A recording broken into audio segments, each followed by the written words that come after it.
Hi everyone, my name is Josh Berger and I'm a licensed professional counselor, and this is my 4-year-old son, Edmund.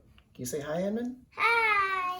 So one of the things we're going to be talking about is actually how do you better prioritize and kind of walk through all the difficulties of wearing a couple different hats as both maybe a parent and now a teacher if your kids are home from school and an employee. So actually today this worked out really well. I was here to film a video, and guess what? My 4-year-old son says, I'm going to go wherever you're at, Daddy. So here we are having to be very flexible. That's one of the things I think a lot of us need to recognize is we're still perhaps trying to hold the same level of standard and expectation that we did when we had schools open, when we had a job that was in the middle of a pandemic, when we in our own emotions weren't kind of hitting all kinds of different places because of the fear of uncertainty, the fear of what may be coming.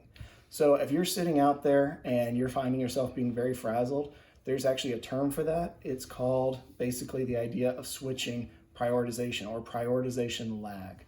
That's whenever you go from possibly being a parent for a second to then trying to transition to your work. This is a normal thing, and it's one of the areas where for a lot of us it can cause a lot of distress where we go from one type of task to another one. So the first thing I want to tell you is give yourself a ton of grace during this time. The standards being lowered, we're seeing all over the place people having to be more flexible, and that really starts with yourself.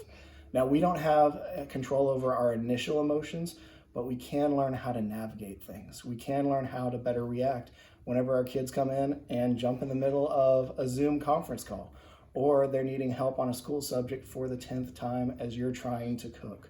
These kinds of things are normal, and one of the best things I think we can do as parents is give ourselves a lot of grace and then communicate with our kids how their reactions may be.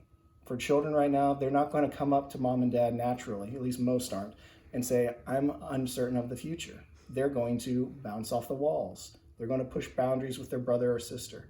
If you can come alongside your children and show them that these things happen more when we're feeling turmoil inside about the turmoil of the world outside, that'll help equip your children with a higher ability to understand their own emotions and their own way that God has designed them. So that's enough for right now.